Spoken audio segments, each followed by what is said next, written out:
Hello, I'm the programming coder, and in this Python beginner series, lesson 4, I'll be teaching you about tuples and lists. So first, I'm just going to teach you the basis of tuples, and then I might get into some more complex stuff. So what a tuple is basically, it's a collection of multiple values. So if I write something like this, 1, 2, 3, this is a tuple. And you see I used the parentheses here to indicate that it's a tuple, and then separate each value by a comma. So if I were to say A equals 1, 2, 3, then I click enter and type A, you can see that A is equal to the tuple now. So that's basically what a tuple is. There's also one function that I want to teach you that can make you identify how long or how many values are in a tuple, and that is the length function. So what you need to do is you just type in len, short for length, and then you type the tuple name, which I assigned it to variable a. So I type this, and then it would say tuple has 3 values, which is true, 1, 2, 3. If I wrote another tuple, b equal to 1, 2, 3, 4, 5, and then I said give me the length of b, it will just say 5 because there's 5 values. And so that's the basis, and then we're going to get into some more complex stuff. Time to get a little bit more complex with tuples. So first of all the values inside a tuple are called items. Now, a way to get out these items is through a method called indexing. Now, what indexing is it's used to pull out a specific item from a tuple. So if you want to type out an index, let me first make a tuple. I'll just make it, I don't know, A, I'm guessing. And then I'll just make it equals 1, 2, 3 for basic. And now, let's say I wanted to get out 1. So if I wanted to take it out, then I would use this index method. So I say A, square brackets, and then I put in 0. So what this is supposed to mean is that take out item 1 from tuple A. Now the square brackets indicate that you're indexing. It's a bit complex, but remember that you start with 0, as you can see. So every index number will start with 0. So it would be like 0 for 1, 1 for 2, 2 for 3. Maybe to make more sense of this, I could type up A equals 0, 1, 2, 3. And now if you want to index 2, you can write 2. If you want to index 0, you can write 0. Index 1, you can write 1. Just remember that indexes will start with 0. Now, time to get into some fancy methods of indexing. And these two are called splitting, which is something like this. A1 colon 3 square bracket. This is called splitting. I spelled it wrong, I think. I don't know. And then stepping, which is a bit more fancier. But I'll just do something like this for now. And there. So basically what splitting and stepping are their methods to use to take out a lot of values from a tuple with a wide range usually. So first I'll talk about splitting. So basically when you're splitting, you have a start value and you have an end value. So when I type up 1 colon 3, 1 will be my starting number and 3 will be my ending number in a way. But technically that's not true, because when you see I do A0, 2, it only gives me values 0 and 1. It does not give me value 2. Now the reason for this, I do not know.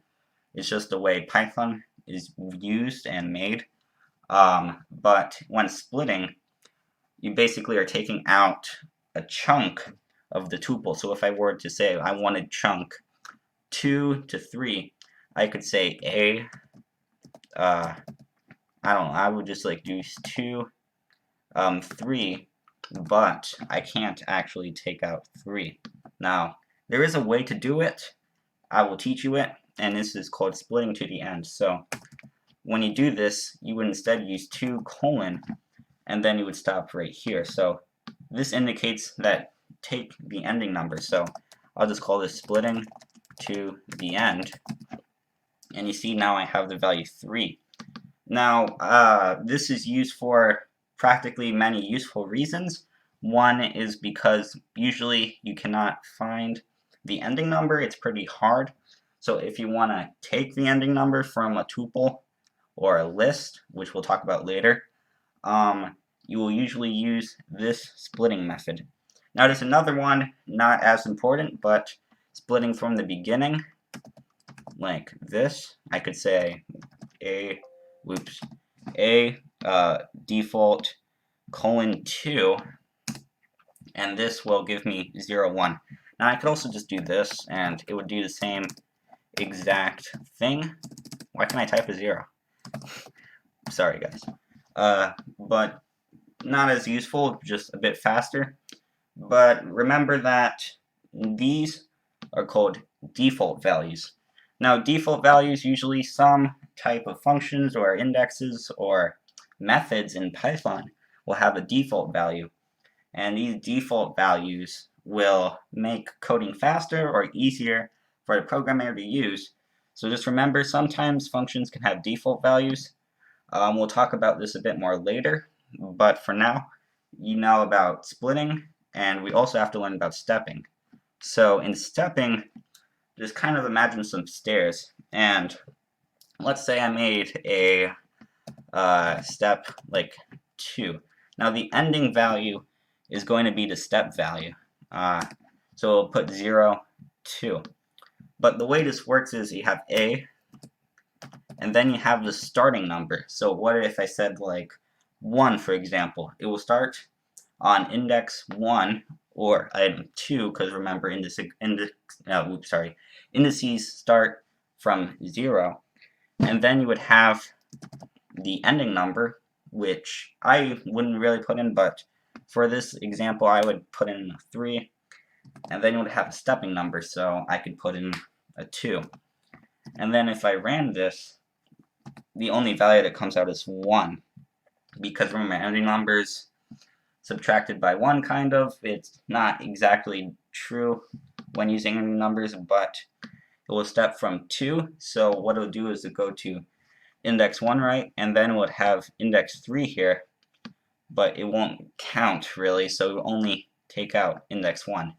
So let's say I did, instead of this, I said A1, no ending value, and then 2.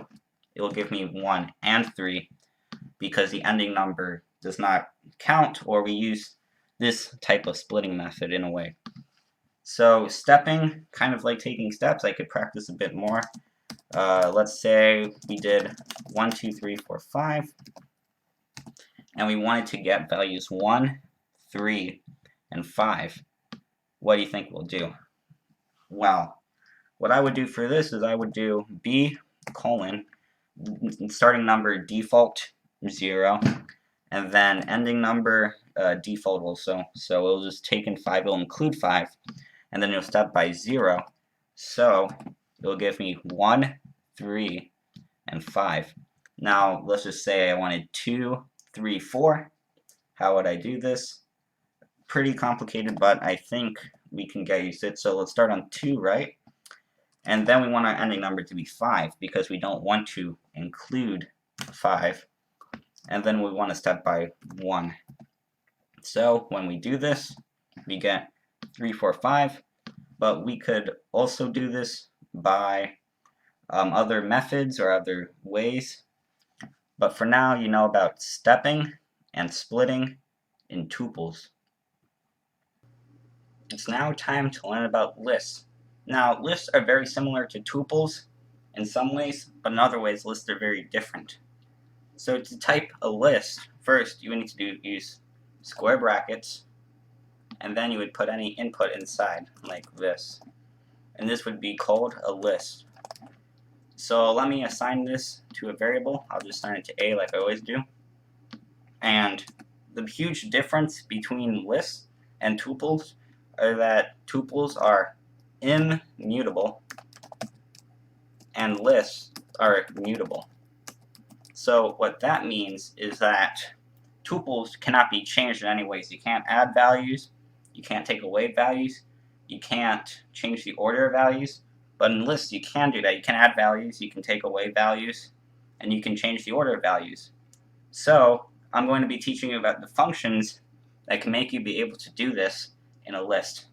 So the first function I want to teach you is for adding a value to the end of the list, and this is a dot append function. So a dot append function adds a value to the end of the list.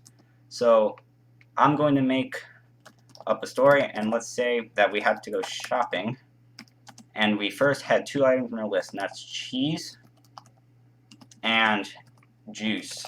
And you can type strings in a list and it's valid. So just one extra thing to know. So let's say we forgot to add an item, and that was, I don't know, snacks. So we can use the append function or method to add snacks to the list. So you do the list name, and then we say dot append, and then inside the append function you would put the item that you want to add. So we'll make this a string, and we'll put in snacks, and then click enter, and then I'm just going to print shopping list. It's pretty long to write, but, and you can see now that snacks is at the end of the list. So that's how the append method works. Now this is not as specific as the next method I will teach you, which is the dot insert method. Now the insert method also specifies the index of which you can add to a list. So let's say that I wanted to add milk between cheese and juice.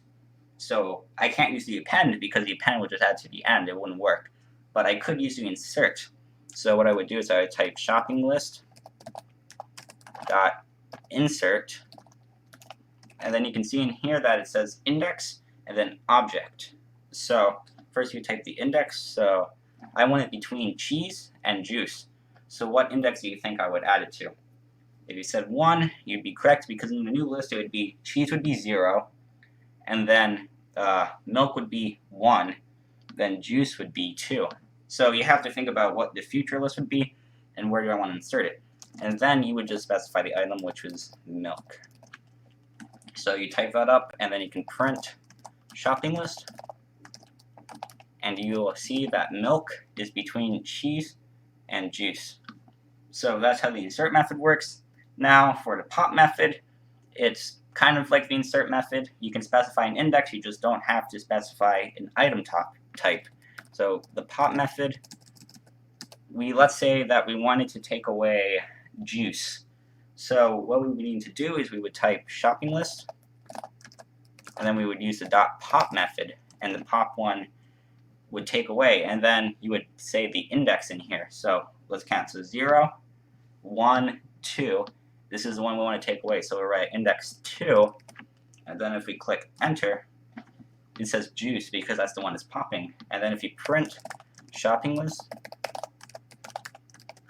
it will say that it's now cheese, milk, and snacks, but juice is now gone. So that's the pop method. So now we learned 3 methods. The last method, that is probably the simplest method to learn, is the dot clear function. And basically it's kind of what it says. It just clears the entire list. So let's say that, I don't know, we just didn't want to go shopping anymore. So we're just clearing the list now. All that time wasted. Don't know why. But if we use the clear method, we don't have to put any input inside here. We can just do this. Name shopping is not defined. Whoops. I typed it wrong. It should be shopping list.clear. You know, sometimes you just get all in like the moment you forget everything. And then if we type shopping list or print shopping list, it should say nothing. So these are the 4 methods. And also with indexes and splitting and stepping, they all work the same for lists. So I could do like I don't know, I could make like a list equal to, let me not name it, let me name it numbers, and I can make it equal to 1, 2, 3. And I could also do indexes. I could say numbers 0. It would put out number 1. If I said numbers, let me say I wanted to get numbers 1 and 2, I would just say use the split to the beginning, and then I would say numbers that to 2 because 0, 1, 2, I don't want 3, so I would do this, 1, 2, and if I wanted to step, which I can't really do in here, but I could also use that, I'll step by 2, starting at 0 and ending at the ending number. Numbers, name number is not, whoops, numbers, wow, I'm really just probably tired today or something. So 1 and 3, so they all work the same for lists as with tuples, and that's basically it for all the methods for lists. So now it's time for your assignments for this lesson. For the first assignment, A equals 1, 2, 3, 4, and it's a tuple. Get 3 out of the tuple by using indexing. For the next one, grades equal 60, 60, 50, 40. These are my grades. I did pretty bad. Get the first 3 grades out of the tuple using splitting, which we have learned previously. Numbers equal 1, 2, 3, 4, 5, 6. Get all the even numbers out of the tuple using stepping, which even numbers mean 2, 4, and 6. Numbers 1, 2, 3, 4. Append 5 into the list. Numbers equal 1, 2, 3, 4, 6. Pop 6 out of the list, and numbers equal 1, 2, 3, 4, 5, 6. Insert 4 into the list. And these are all of your assignments for this lesson. It's now time for the answers to the assignment. Now, for the first question, we were asked to make a tuple A equal to 1, 2, 3, 4. And then we were asked to get 3 out of the tuple using indexing. So what we would do is we would count 0, 1, 2. So this is index number 2, and we would write A, square brackets, 2 to index it out. And that's the answer to the first problem. Now for the second problem, we were asked to look at my grades, as you can see here, and get out the first 3 using splitting. So first we make the variable grades equal to the tuple of my previous grades. Not very good grades, but have to live with it. And get it out using splitting. So what I would do is I would write grades, grades, and then I would just use the default indexing. You can write 0 if you want. I would use default. And then 40 is on index 3 because 0, 1, 2, 3, and we don't want index 3, so we would write 3 on here. And then we would get the first 3 grades, as you can see. That's the answer to problem number 2. Now for question 3, we were asked to make a tuple numbers and get all the even numbers out using stepping. So first let's make the variable assigned to the tuple, and then we have to use stepping. So what I would do is I would type the variable, then the square brackets, and the first parameter is the starting number, and we want it to start on index 1 because that's where the first even number 2 is. So we type 1, and then we want the ending number to will be 6 but go past 6, so I'll just leave it at default because we want to include 6 in our answer.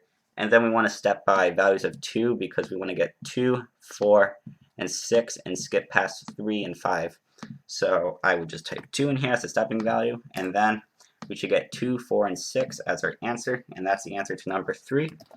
So for question number 4, we're asked to make a list of numbers, so variable numbers equal to a list of 1, 2, 3, 4. And then we have to append 5 to the list. So remember the dot append function. What we would do is we would write numbers dot append, and then we put the item that we want to append, and that's 5. And then we can print numbers, and we should get this 1, 2, 3, 4, 5 as our answer, and that's answer to number 5.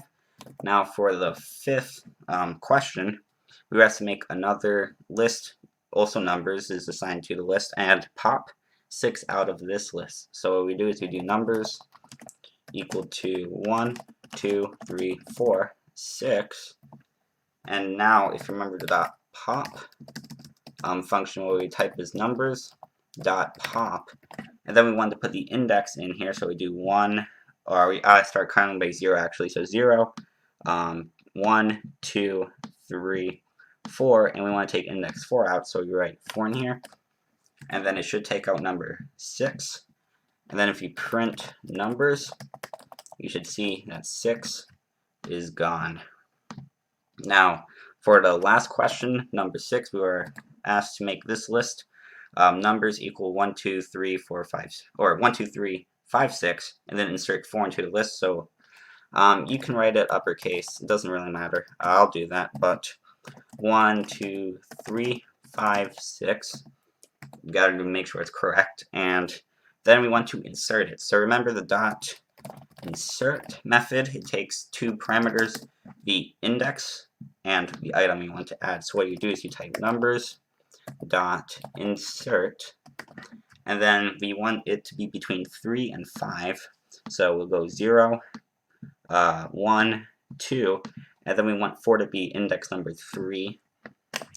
And then we just write the item, so 4. And then if we type print numbers, we should get this 1, 2, 3, 4, 5, 6. And these are the answers to the assignment for this lesson.